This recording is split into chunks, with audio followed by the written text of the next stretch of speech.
whatever you need. You guys. Yeah, we'll get started. Over to me. Over to you. Okay. Cool.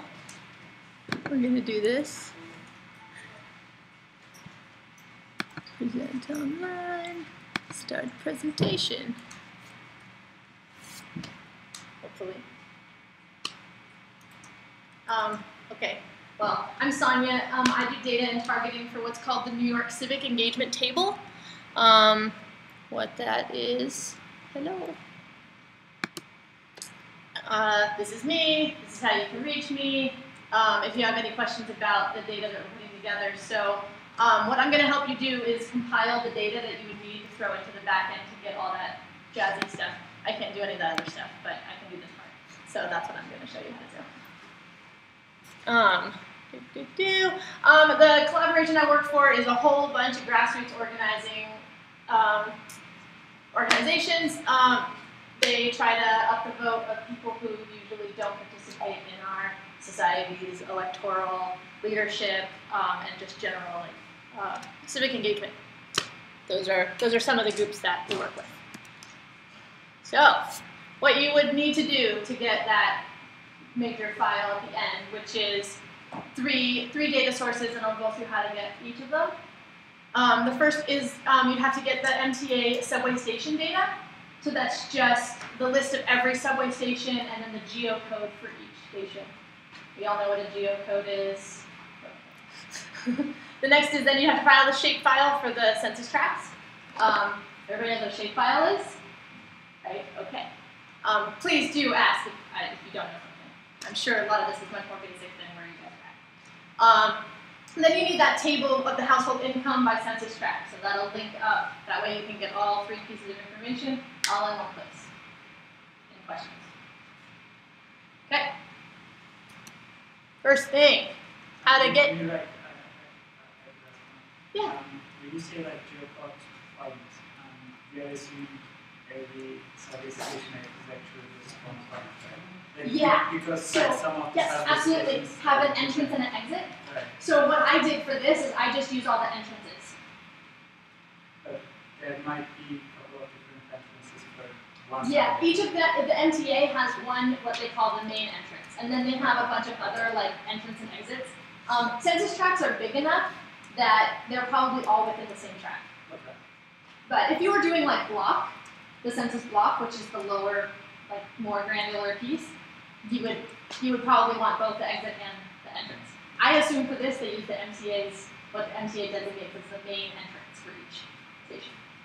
Okay, so the first thing you do is you can research how to get this. On the MTA developers website, they have the data, it's called station entrance data.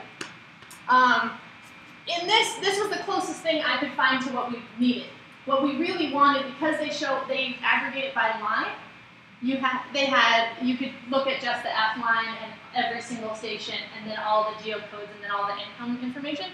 This is for the one entrance for multiple stations. So I know it's hard to read, but like this is an N and a Q station. So I just did like some basic, this is Excel because this was a super hack job. So I literally, like it would be like route 1, route 2, route 3. I just copied all the route 1s and then I filtered to the ones that had a route 2, copied and pasted basic stuff. So that's what I needed. I wanted to pull apart like I wanted subway line and station as one row, rather than each of the just entrances as one row. Is this GTFS format? What does that mean? That's pretty much standard transportation format. So MTA, for instance, generally uses that. New Jersey Transit uses it. Amtrak uses it. I don't understand the question. Sorry. Sorry, yeah, it's a CSV. So what No, I understand that. Oh. It's a standard way of putting lines. They have lines, they have stop times, they have locations, they have all this thing in a series of files. Yeah. But this is the file that we needed to do this particular project. So this is the one that I used. Okay. So now that you found the data, I pulled it into Excel. I aggregated the line and the station to be line, station, and then the geocode. Lat long. Pretty simple. Any questions? Okay.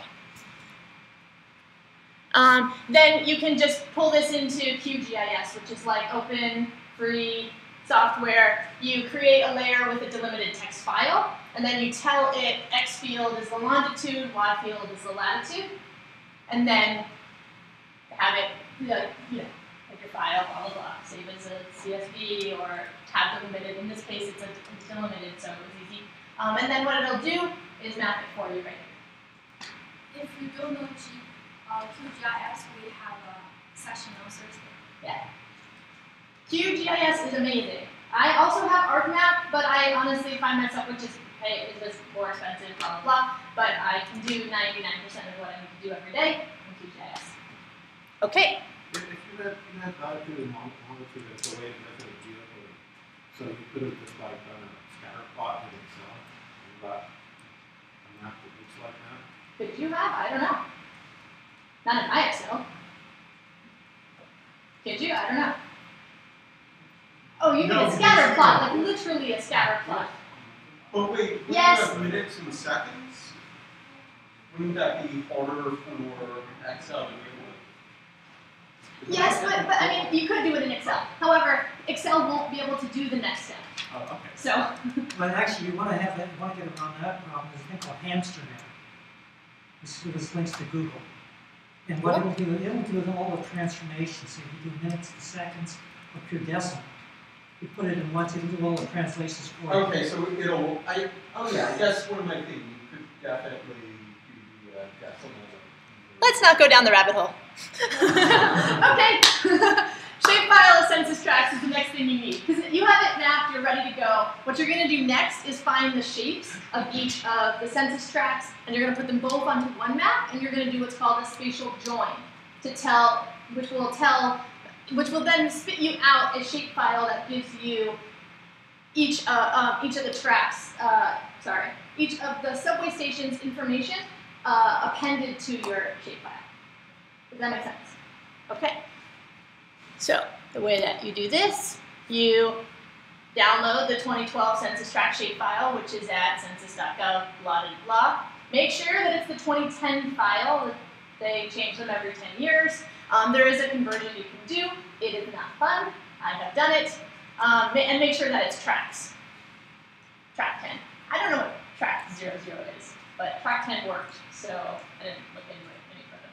But I always use the track 10. I think it's like the 10. I always use the track 10 number, which is always 11 digits. Some census person, I'm sure, would help you more. If you ever get stuck with census data, call the Census Bureau. They are nice, and they will answer all your questions. My coworker spent 3 hours on the phone with the Census Bureau agent. They will stick it out with you. They really will. Do you have to wait before they take your call? Well, it depends if the government is shut down. Yes. I couldn't do a lot of the work I needed to do every day when the census shut down. So it was not fun. Okay, so then you map your census shapefile. Now you can see census tracts, data on top, really simple. You have to make sure that you're doing what's called on-the-fly CRS projection layer. What it is you want to make sure, this is not my specialty, I will say it, but there's a way that you take a sphere and you make it into a flat thing. There are lots of different ways to do this. You need to make sure that they're all talking to the same projection, the same flat thing. So you have to. So if they don't, they won't show up on the same map. Pretty simple. You know you're getting it right if they both show up on the same map. Yeah. So that's that part. Like literally, it's like drag and drop the little file that says shapefile. So pretty simple. Okay. Then you want to join your polygon file to your point file. There are lots of different ways you could do this. This is just the one that I did. So what this will give you, if your target layer will be the track, your join layer will be the census station data, which we made in the first step. Then your output is here. I think there are more. Oh, there's like tons of different ways to join on a location, but this is the way that I did it. There's only going to be one attribute per track because tracks are small enough. If there were going to be more than one, then we would have to talk about doing it a different way, like doing it point to polygon. Does that all make sense? Okay. Yeah, so then you go through that, then it joins the two. You'll see a whole bunch of nulls, but those are census tracts outside of New York City or ones that there isn't in subway station. Easy. This is in QGIS. QGIS. Pretty simple. Source data. I mean, you know, QGIS isn't like the best tool out there, and like honestly, I would have much rather done this in PostGIS, but this was easier to kill. Okay. And then you want to save as a shapefile with the point data appended. Easy.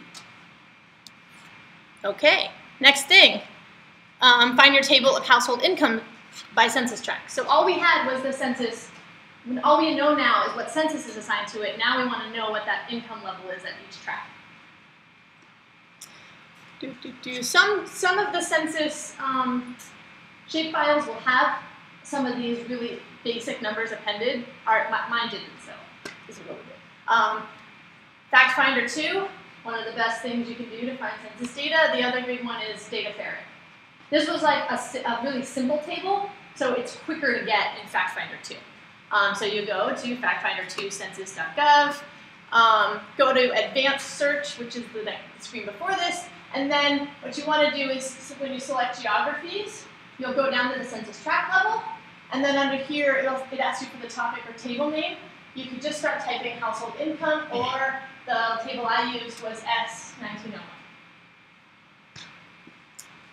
It's a pretty good website. It's really clunky and weird to figure out, but you know, they don't put a lot of money into user experience. Okay, then I just compiled them all in Excel. I took the DBF file from the census output, pulled it into Excel, put them all together. Really simple. Isn't that dangerous? Probably why is it dangerous? Is it dangerous? Excel likes to be smart. Oh, it does. Sure it does. But it was easy for me. Like, I didn't get any big errors. If I was coming into trouble, I would have pulled it into something else. But it was easy. Any questions? Are we able to access that presentation? That's Sure. You can have this spreadsheet. Yeah. If you really want to follow step by step, we can make another workshop. Yeah. And I can also just give you the PDF of these steps. Because the present spits out a PDF. Which database or tool will you census tract the subway station belong What census? That's what the spatial join is in QGIS. When you do that spatial join, it's doing what a VLOOKUP will do. It's doing what any table join will do. It's just doing it based on spatial information. So it's saying, okay, when you find this geocode, tell me, well, it's telling you, when you find this geocode, tell me what census tract it's in, and then it's appending that data. So it's really for sure in the like the closest central library. You can do them in a lot of different ways. But since I was doing points to polygon, it was a simple transfer. And especially because the polygons covered all of this area of the world. Cool? That's it. That's like it. It's pretty simple. Okay. That's it. Yay! Okay, next part we're gonna be busy now because it's so complicated and it's Chinese English. Try to get on with it. We try hard. It's all about effort, right? I'm calling the visualization engineer at my office. It's 7 in the morning. Yeah. It's. Hello, Adam. Okay. Do you want to say hi to everyone? Please wave. Hi everyone. Hi. Can you see them wave? Right, okay. Yeah, Cool. that makes sense.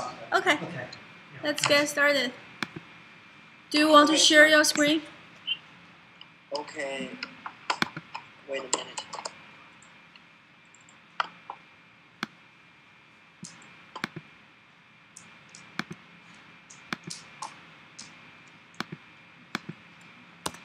If you want to access this, it's all available to you. just go to join.me/nyc-open-data. You can see everything from your own desktop.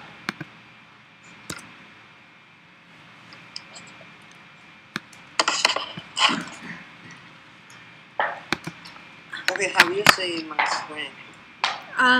Yes, I'm knocking. Full screen.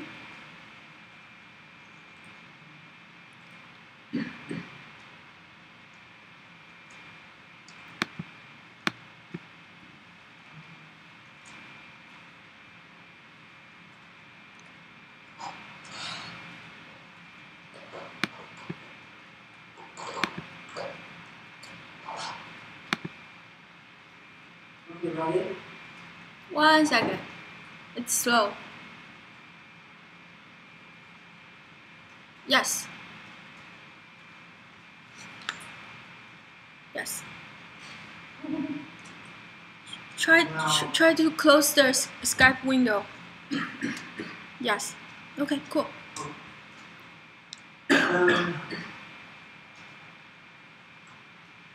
Hello everyone. Today we're going to present a realization of the income level along New York subway using DKGS. Now we will walk through a realization work.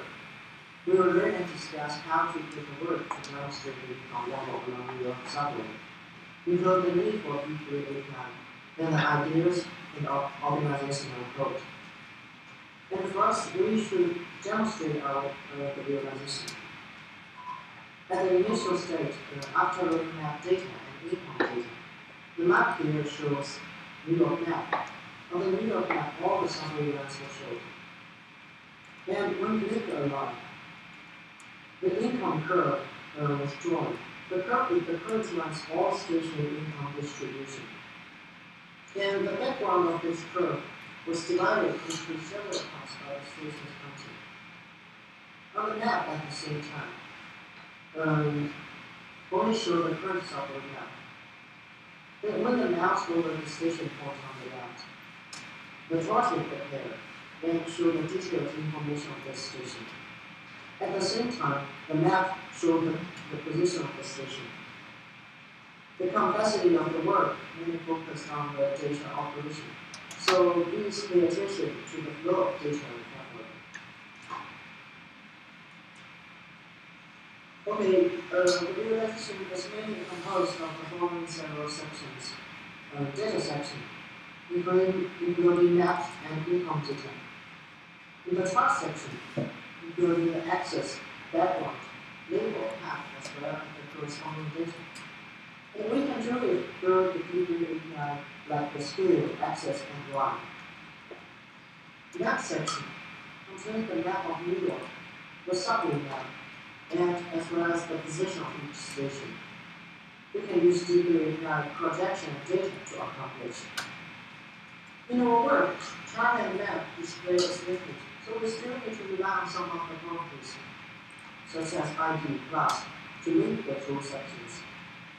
And at the same time, in order to facilitate CSS to decorate the chart, we need to use the class attribute. Okay, first of all, we should compare the data. Data contains the subway map and the map of New York. Also note our map data is topology formatted. This data format is created by the order of degree. We need to map the data with the topology draw library. And income data is from the Google Doc. So we need to use the third-party tabletop GS library to map the data. The following slides will demonstrate how to use the library for data mapping. When data is ready, we can draw diagrams. Now let's pass the income data from the Google Doc. First, we import a script tag to load the tabletop. Then import another script tag to load the total JSON passing library. Then we define a global variable source data. The reason we define this variable is in any section of this work, we should need to manipulate the variable. It is convenient for us to reference. Next, we define the data source. We use a variable the variable will be used in table. And then we define the function called int. The function is wrapped in the window already, so it can be executed after the document is loaded. And in the int function, we initialize the table top to read the data.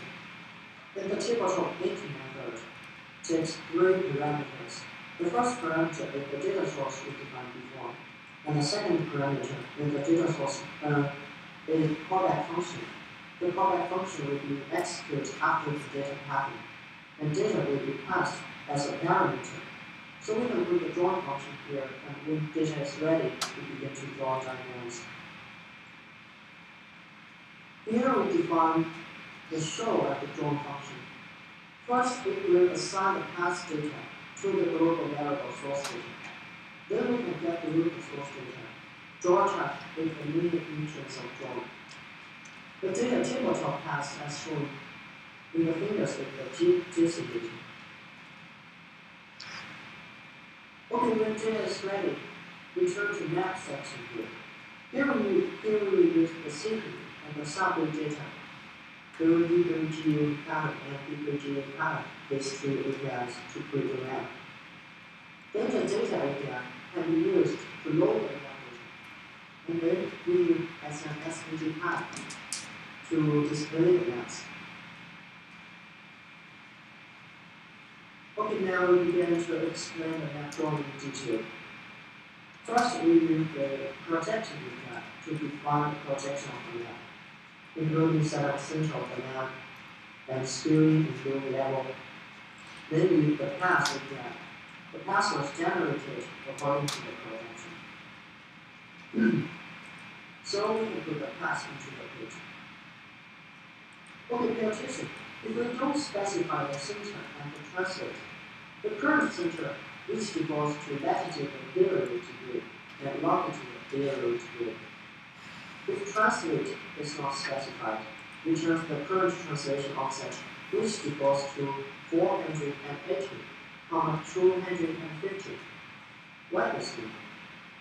Because in degree API, the default container width is 960, the height is 500. So map center is on the left corner of the map. So this default transition is half the continuous width and height. Then the map center will be translated from up left corner to the center. So we can get a map display completely. In order to show New York map fully, we need to open the Google Maps and find a point relative to the midpoint of the New York area. And here the point is about the midpoint to the New York area. To find the circle point, we make our map display completely, like this. Then we use a pen to create a box, and add the box a class attribute, borrow underscore line. This attribute is easy for us to use CSS to apply the style. Okay, the path of the map with the projection already. We start to build the map container. We define the width and height, and add an SVG tag in the container which ID is map. Then setting the container width and height. Okay, after setup, we can load data into the map. This time we need a classic combination. Select all, data, and enter the unique map. This combination can give the container data binary and divide the container according to the data. Adam, let me add something. So basically, this line is fetching inside of the JSON. The NYC borrow is here. The first element, and we choose object here, and we go deeper to geometric here.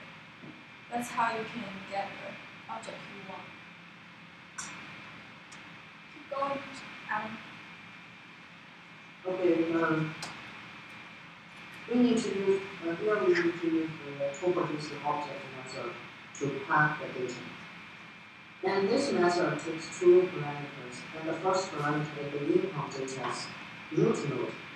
Here the first item of the NYC underscore girl with the usual, the first item. And the second parameter of the income data's object properties value here. We can find this object by object chain. First, we find the first item of the NYC underscore girl. We find the object property. And then we can get the map data. In the data, geometry attribute is a part of the geographic information. There is the geometry part. Then we use the classic combination to cut this data. We can divide the container into several layers. Then each divided container, we should put a pass tag, and then load our pass generated in the previous slide. Here we still need to add a class girl underscore map. It is convenient to apply the CSS style.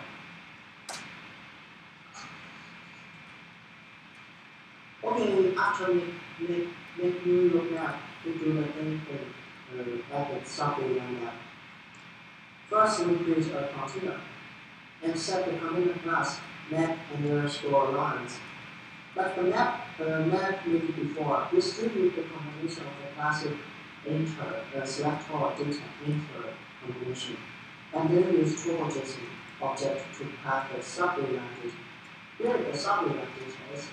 It is like the same with the New York map data.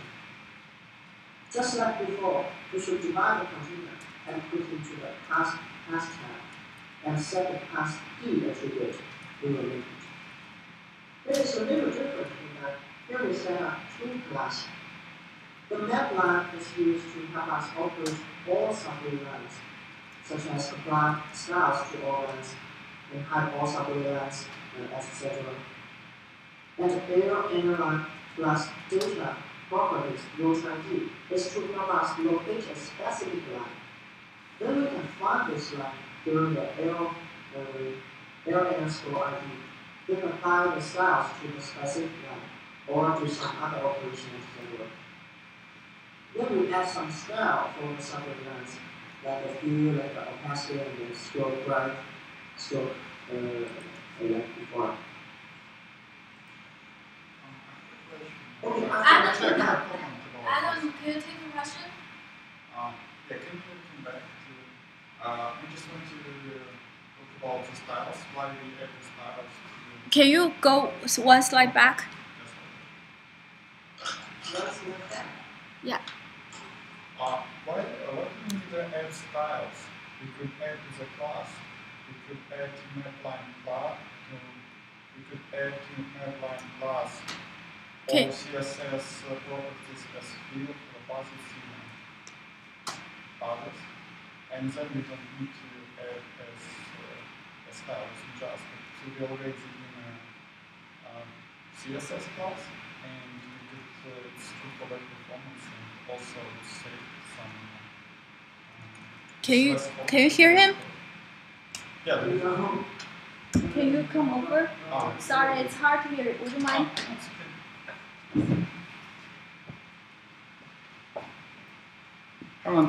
Yeah, I would like to just add some comments about why do you use the styles for this? Which line it is? No, from line like style. Yes, this is style. all styles. Uh-huh. We already have a class. We could already add the class to this group. Okay. And we just could add just all CSS properties to this class. I see we have like two classes, mapline and L, and plus from this is The property. yeah, it will be like route. it should be each unique. But we could save in mapline like all these styles, and it should work. It's just like my comments about web performance and less data. How do you think, Adam? Do you agree with him? No, we can try later. It's just keep in mind. Like, sure. It's just it will be a lot of code and it's. Okay. I think we can keep continue. Yeah. Would you mind saying your stuff? How should we improve it later? I will show the style to you. Here is map style. Here we can add the color to the line and use this class. And then when we add the class for the post map, we can use the world map and the map. They're very easy for us to apply this style. And I will take your advice. Thank you. And now continue.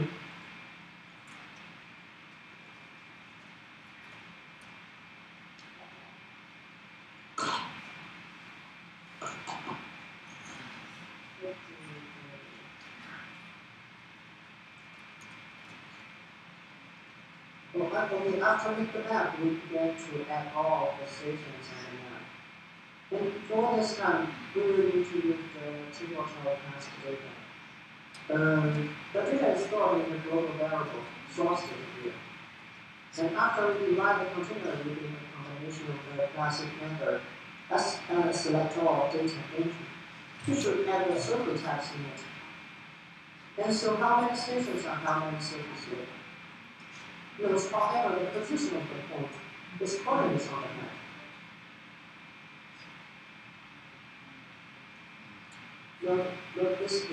This position is coordinate. So how to convert the actual location of the spring into the projection we just defined. And then, because the Cx and Cy accept the spring pixel, so we should use the projection to transform the coordinate into the actual coordinate.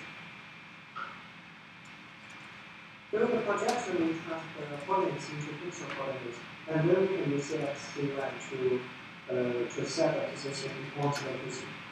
And then we set the initial size 4 pixels. And to locate at a certain point, if we add a pointer marker, we can ID. This ID is T_D counting_track. For example, here a point marker. So that we can control a particular point by this ID. And last, we set the capacity coordinates to hide the point. And because in the initial state, the order point has been hidden. This map has been hidden. Okay, the following section is to make a chart. And the chart is rendered by data, including the line, the axis, the label, and the container. To draw them, we can use the D3SVG line X, Y, this API. It is very convenient to draw a line. Without label, we should format the data, and then use the tick API to define the data range. And axis can use the related scale line and define the data type and the interval, then create an axis object. Then we use this to match the scale, then use the call method into the container. This is also a very formulated approach. And we begin to draw diagrams because the chart has margin with the container. We need to set the size of the container and set the size of the margin. Then after the subtraction, we can get the diagram size. Here is the stress map for the margin. And the left is 118 pixels. Here the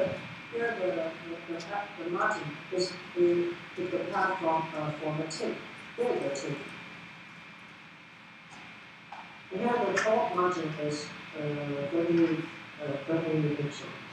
And the whole width of the container is 900 pixels. The whole height is 500 pixels. Okay, we use an object to store the margin, and it's easy to modify. Container size, we set with the container size object, and the margin of the container, we set with the margin object. We select the box, which ID is square.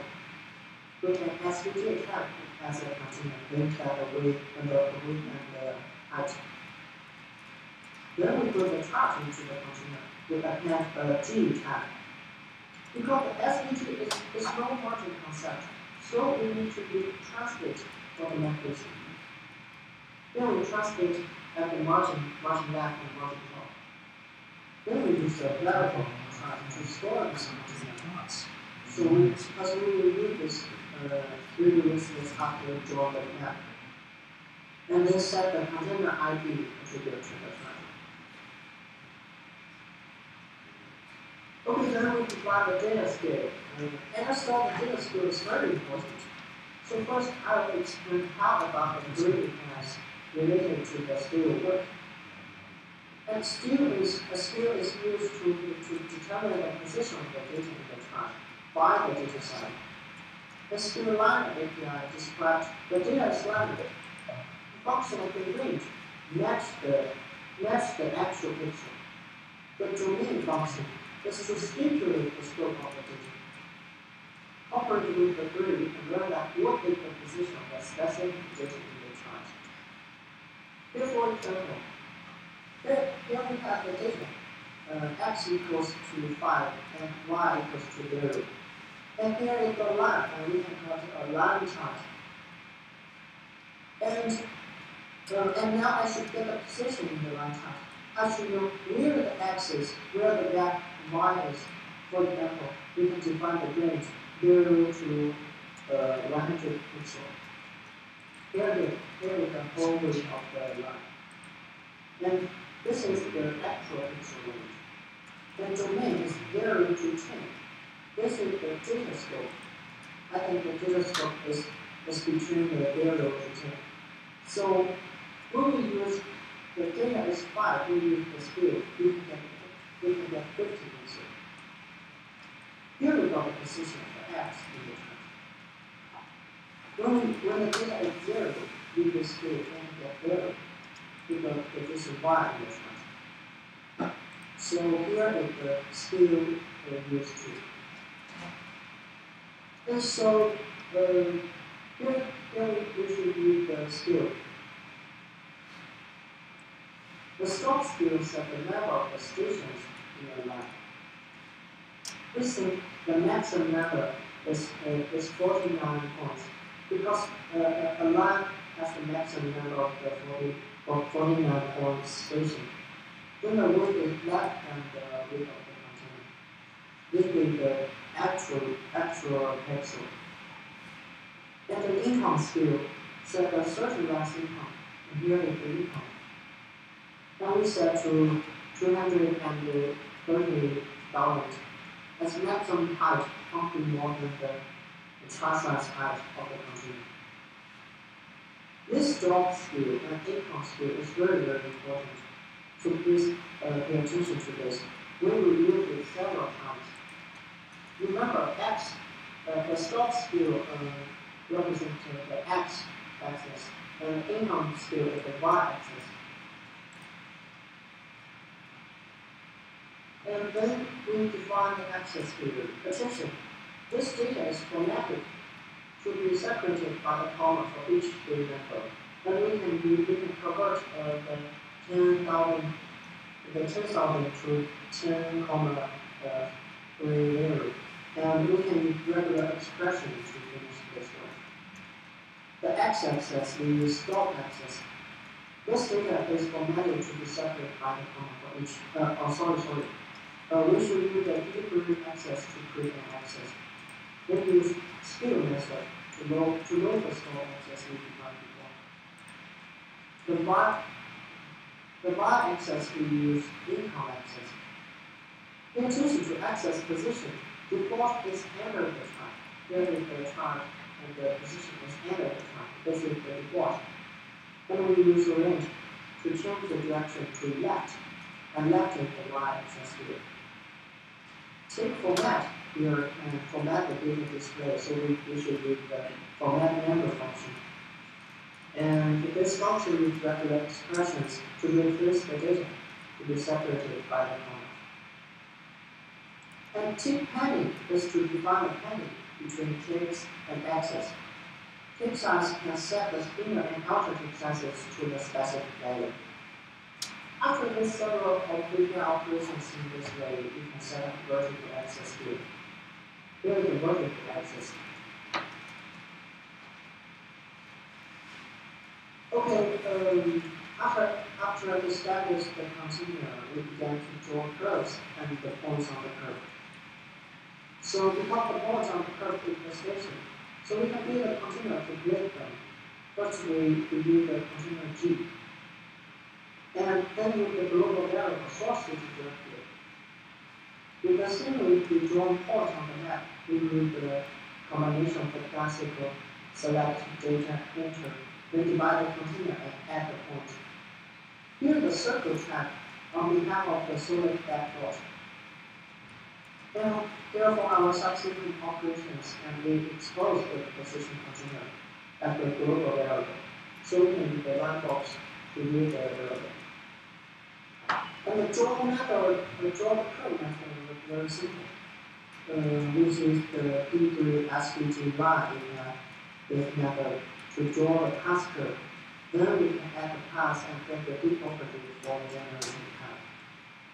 Note the X, Y method also accept the coordinates.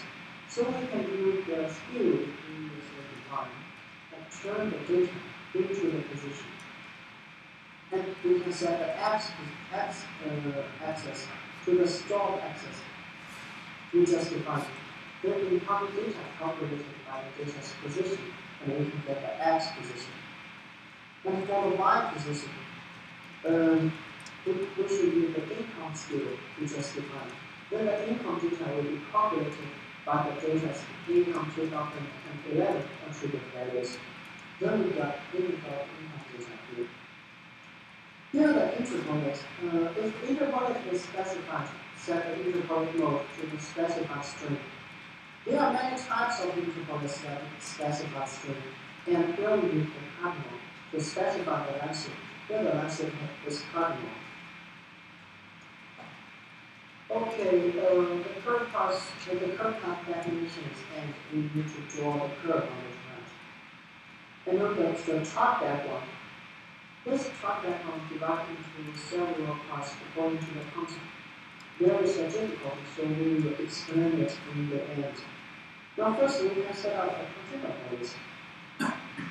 Then here in the container, we select a box which are in this chart and a G tag enter. And add the ID attribute to be the error box. Then we should add a label for the bar access, and use the access we defined before. Then the meaning, the core method, is that we will draw the income access, and then try to really create containers as a parameter to the income access. So we should really draw the y-axis here. Okay, then we add the label. Here the label. Okay, now the label is upside down, and with the transform, we get over it. But not just after over it, the label is at the origin. So we need to set an x and y attribute to get this label translated to the suitable position in here. The text, here the text anchor the problem and set the text to the system. And finally, we do the container for the curve. This is the container. Then we append a G tag. Then set the ID to the line underscore pass underscore 2011 in order to facilitate us to operate this line. And then we add the pass to the container labels. Now we do not set the D attribute to the curve pass because in the initial state the pass is higher. We have no need to draw it. Okay, the task section is over. But this complex section is coming. How we can complete the linkage effort? We need to create on the line. And on the map, we should hide all the stations and display only the line and the stations on the station on the curve. On the diagram, we should display the line income curve and show the points on the curve. So how to do? We need to use the ID attribute. When we click the button, we should get the ID attribute. On the chart by the ID attribute, we draw the curve by the corresponding ID. We hide all the points and show the related points which has been brushed by the ID. On the map at the same time, we should first hide all the time and show the corresponding IDs of all lines. So I have to explain in detail with them. Okay, first of all, we create a button for each line. Let's set the button class to air_score plus ID. And for example, line 1 is air_1. Here. And then we use CSS to decorate the button and the path. And you remember the line on the map. We set up ID attribute air_score plus ID. This time the style will apply and go. And pay attention to that background color. We will use background color setting. But to set the color of the line, we will use stroke. Okay, then we are beginning to manipulate the data. We bind each button with link image. Then after we click it, we use the text method to get this ID. And we use the raise filter method and judge each item of the data. If the data line attribute is equal to the ID that we obtained, then we will filter out of the data. Then we define a function, draw line. Here this function accepts two parameters. The first parameter is filter data we used before. And another parameter is the ID. This function is needed to do three things. First of all, we can draw a curve according to the searching ID. And then according to the ID number, display the specific line on the map. Then according to the filter data, we show the points on the map and on the map. And now we explain how this three parts is working. Okay, the first two examples section. After income the filter data, first we hide all the sections, all the points. With the deeply very powerful transform function, we can do dynamically hide the points. But then we get a point container with the global variable we stored before, the line box. And then with the method of the data, we bound the data by the filter data. And then this container includes the point generated by the filter data. So when we distribute the deeply transform and to display this point, using the point has had all, and we display the filter data. Then we give every point a marker with ID, and we remember the ID. And this ID is t_content_tag. So here we should in order to make the points on the graphic, the points on the map, we also need to get the points on the graphic, store some information. Then we need the class to store the information. And then we can get the information about the class name. To be the IP, we can get the point. Okay, then we get the point's position left before CX and CY attribute. Okay, the draw top line section, we need to use the ID attribute. It is very simple because we only need to choose the path type we generated before, and then set the path D attribute to load the path. So what we need to set up, we will need to transfer the filter data into the code. And here we will use the filter data to generate the line. And we can add the line to the D property when the path has related information. In order to obtain the most effort, we can also use the transition method. And have you remember the line 2011 path? It is the SVT line API, which can generate the line. Then we set this curve the class attribute. The attribute is L_IP. So this property we can apply the style with this license. So here the line 6 has been colored with colored green. Okay, the draw subgroup section. Now we need to manipulate the maps here, and also need the line ID. Very simple to step. First, you have all the line. Then, according to the line ID, we should assert a subgroup line because we already give each subgroup lines a class for the error and the line ID. So we can show the error and the line ID by the specific line. Then we use the transition and duration style to do the smooth version. Okay. Here we also need to add a click image on the button to trigger the click. When click, we remove all the buttons, select class name, and only add the current button, the select class name. Here the class API. This is the combination of the add class and remove class like the jQuery. Okay, we complete the function of the draw line. And we also need to make a project here. This is the project. First of all, we write the HTML and define an ID for the project to facilitate our operation. Then we make a box to set the space for the content. At the content, this class will call the line to hold the line when the line is at. And at the container, which I will call the income 2011 to hold the income. And at the container, which I will call census to hold the track. But if add one more ID stock name, then we use the name ID to hold the stock name.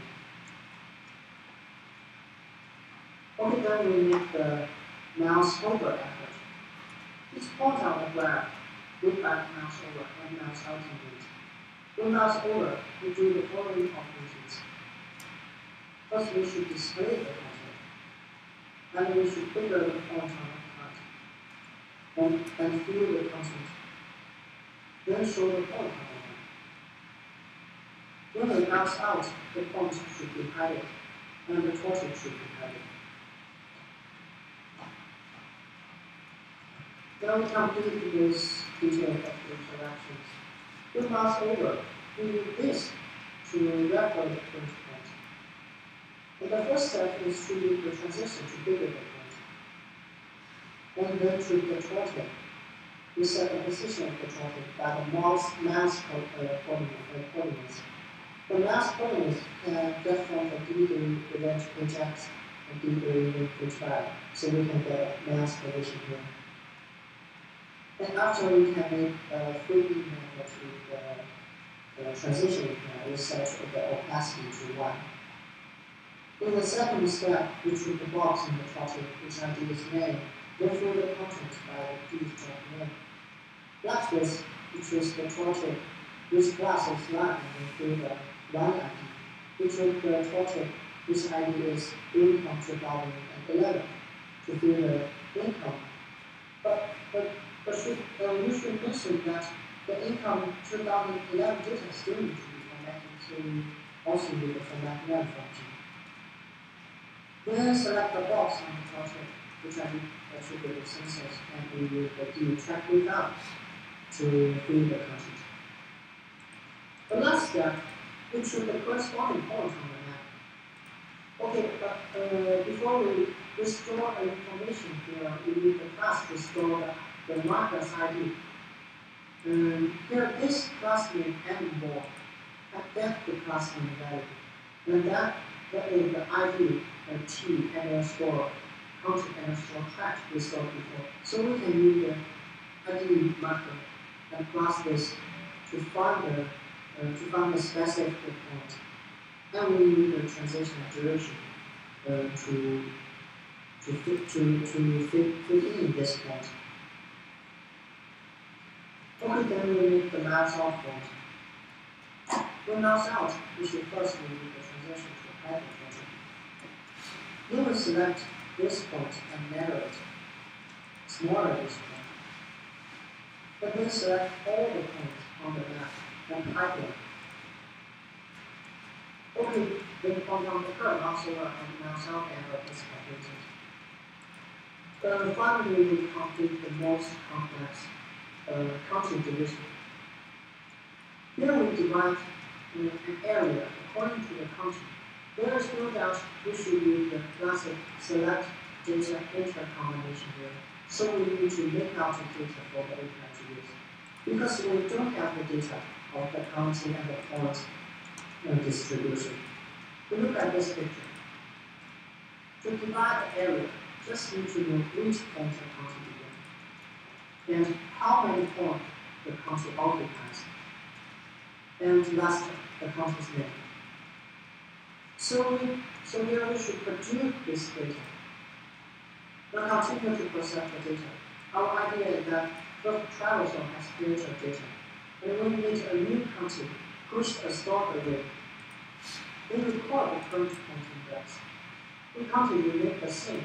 We will increase the number of the current county occupied by the points. And when the county is new, we can add a new object to store the county. The code is below. This is the point data, we use this data. And we use the reduce method.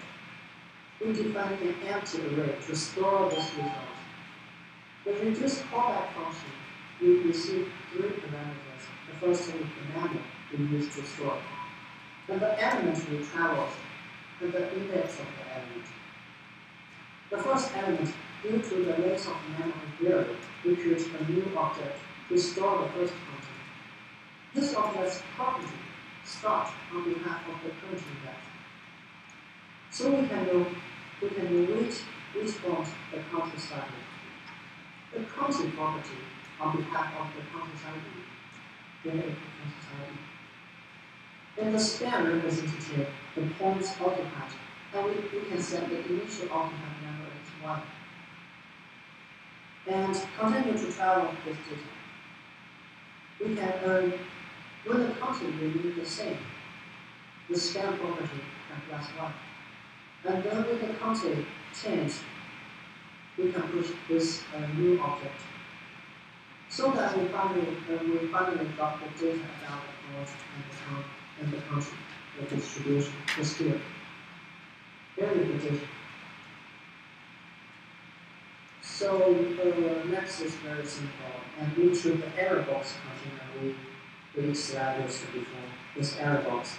And use the classic again, select data, enter, to this combination to divide the volume. And then through the transform we can translate by each country's start attribution. A small country is from the, for example, from the fixed point. We will receive 5 units to the left. We can translate to 5 units. This unit is actual pixel, so we can calculate it with the stroke speed. If you remember, the stroke speed is the x pixel, the x-axis. In the divided box, we can add the text. This is the text. The name is judged by the country attribute. If the country equals to 61, and we can return the name country, MAN country. Okay, then we can add the red tag for the background. And set the reading and the hit. Okay, we finished this chart. And here is the final.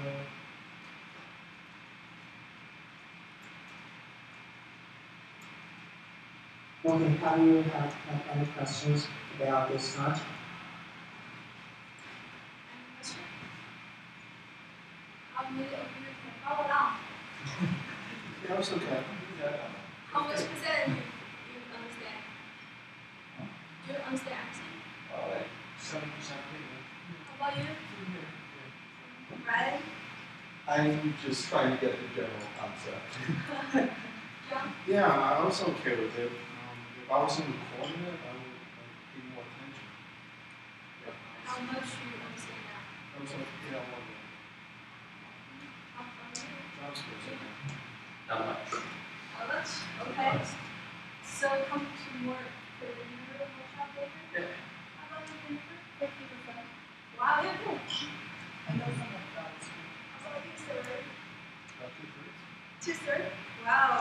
Same here. Do you have a question though? What other graphic options do you have? Can you hear me? Okay, what's large? Well, you use line graphs. Line graph. Yeah. What else could we do? Could we do a bar graph? How would you do it? Sorry, I can't capture you. So the question is, instead of line chart, can you do bar chart, pie, or whatever? Oh, because we try to replicate the work your connecting have done. So of course we can try anything. Okay. What about you, Seth?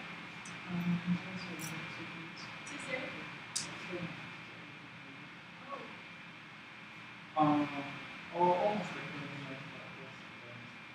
I don't. Okay, I have. Can you share this presentation? Yes, well, I'm recording. Oh, Are you in the screen? you recording the whole screen? Yes. Okay, if you have any questions, please let me know, and I will explain to you. How about you, sir? 73%. Very accurate. Aaron? Wow, next time you will teach one, please. Okay, Adam, thank you so much. Okay. Talk to you later.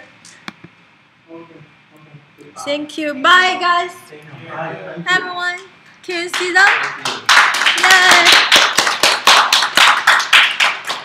Good work. 谢谢. Did you hear it? Awesome.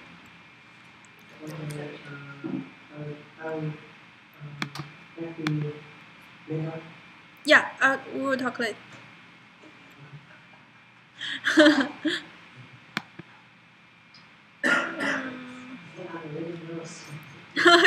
I can't tell you're nervous. You did a good job.